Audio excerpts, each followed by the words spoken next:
ನಾಲ್ಕು ಗೋಡೆಗಳ ನಡುವೆ ನೀಡುವ ಶಿಕ್ಷಣಕ್ಕಿಂತ ಪ್ರತ್ಯಕ್ಷವಾಗಿ ಪಾಠದಲ್ಲಿ ಬರುವಂಥ ವಿಶಿಷ್ಟವಾಗಿರ್ತಕ್ಕಂಥ ವಿಷಯಗಳನ್ನು ಅಂಚೆ ಕಚೇರಿ ಬಗ್ಗೆ, ಗ್ರಂಥಾಲಯಗಳ ಬಗ್ಗೆ ಮತ್ತು ಲ್ಯಾಬ್ರೇಟರಿಗಳ ಬಗ್ಗೆ, ಹಾಗೆ ವ್ಯವಹಾರದ ಬಗ್ಗೆ, ಬ್ಯಾಂಕಿನ ವ್ಯವಹಾರಗಳ ಬಗ್ಗೆ ಸ್ವತಃ ಮಕ್ಕಳನ್ನು ಕರೆದುಕೊಂಡು ನಾವು ಹೋಗಿ ಅವುಗಳ ಮಕ್ಕಳಿಗೆ ಹೇಳಿದಾಗ ಅಥವಾ ತೋರಿಸಿದಾಗ ಅವರು ಜೀವನ ಪರ್ಯಂತ ಅವರು ಎಂದೂ ಮರೀಲಿಕ್ಕೆ ಸಾಧ್ಯ ಇಲ್ಲ.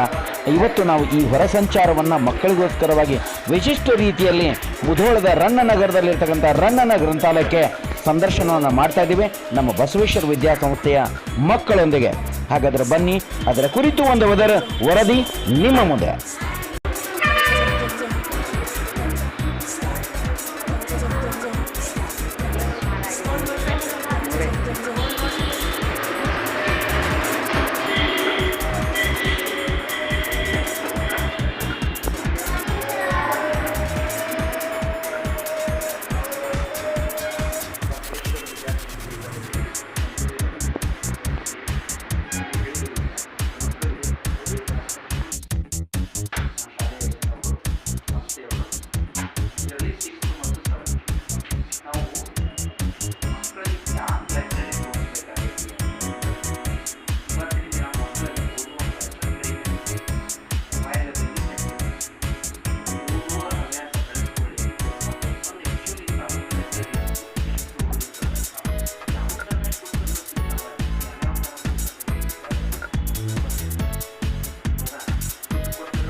Stop.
ಪೋಸ್ಟ್ ಆಫೀಸ್ ಅದು ಕೇಂದ್ರ ಸರ್ಕಾರದ ವಿತ್ತೀಯ ಸಚಿವರು ಇರ್ತಾರೆ, ಫೈನಾನ್ಸ್ ಮಿನಿಸ್ಟರ್ ಇರ್ತಾರಲ್ಲ, ಆ ರೂಲ್ಸ್ ಅನ್ನು ಫಾಲೋ ಮಾಡ್ತಾರೆ.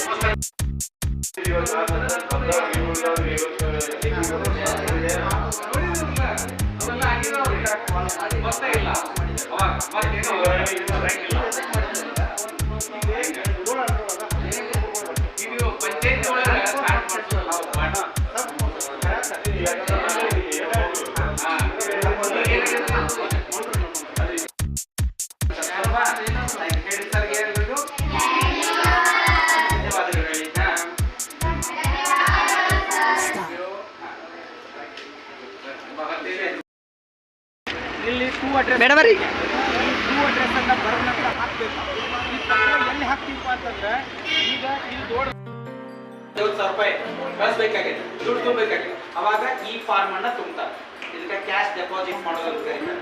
ಅರ್ಥಾಯ್ತಾ? ಬ್ಯಾಂಕ್ ದುಡ್ಡು ಕಟ್ಬರಿ, ದುಡ್ಡು ಕೊಡ್ಬೇಕು. ಈಗ ಮಗ ನೀವು ಓದಕ್ಕೆ ಕೂತಿರ್ತಾರೆ, ನಿಮ್ಮ ಅಣ್ಣ ರೊಕ್ಕ ಕಳ್ಸಂತಾನ, ಅವಾಗ ರೊಕ್ಕ ಕಳಿಸ್ಬೇಕಾದ್ರೆ ಈಗ ಫೋನ್ಗೆ ಹೋಗೋದಿಲ್ಲ, ಭಾಳ ದುಡ್ಡು ಹೋಗೋದಿಲ್ಲ ಅಂತ. ನಿನ್ನ ಅಕೌಂಟ್ನಾಗ ದುಡ್ಡು ಅದ, ನಿನ್ನ ಅಕೌಂಟ್ ದುಡ್ಡು ಐತೆ ಹೊರಗಡೆ ಕೊಡಂದ್ರೆ ಯಾರು ಕೊಡಂಗಿಲ್ಲ. ಅದು ರೂಲ್ಸ್ ಇರ್ತಾವೆ, ಹೆಂಗೆ ತಗೋಬೇಕು, ಎಷ್ಟು ತಗೋಬೇಕು, ಒಂದು ಲಿಮಿಟ್ ಇರ್ತದೆ. ಈಗ ಇಲ್ಲಿ ಇದನ್ನು ಫಾರ್ಮ್ನಲ್ಲಿ ತುಂಬಿದ ನಂತರ ಮನೆಯಲ್ಲಿ ಸಿಗ್ನೇಚರ್ ಇರ್ತದೆ. ಈ ಸಿಗ್ನೇಚರ್ ಮಾಡಿ ನೀವು ಹೇಳೋದು ನೀವೇ ತಗೋ, ಯಾರ ಅಕೌಂಟ್ ಇರ್ತದೆ ಅವ್ರು ಮಾತ್ರ ದುಡ್ಡು ತಗೊಳ್ಳಿಕ್ಕೆ ಅವಕಾಶ ಇರ್ತದೆ, ಯಾರು ಬೇಕು ತಗೊಳ್ಳೋಕೆ ಅವಕಾಶ ಇರುತ್ತಲ್ಲ. ಅದಕ್ಕಾಗಿ ಈಗ ನೀವು ದುಡ್ಡು ಇದ್ದೀರಂದ್ರೆ ಈ ದುಡ್ಡನ್ನು ನೀವೇ ತಗೊಳ್ಳೋಕೆ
ಮುಧೋಳ ಮಹಾರಾಜರ ಒಂದು ಬಹಳ ವಿಶಿಷ್ಟವಾದಂಥ ಅದ್ಭುತವಾಗಿರ್ತಕ್ಕಂಥ ಕೆರೆ ನೀವು ನೋಡ್ತಾ ಇದ್ದೀರಾ.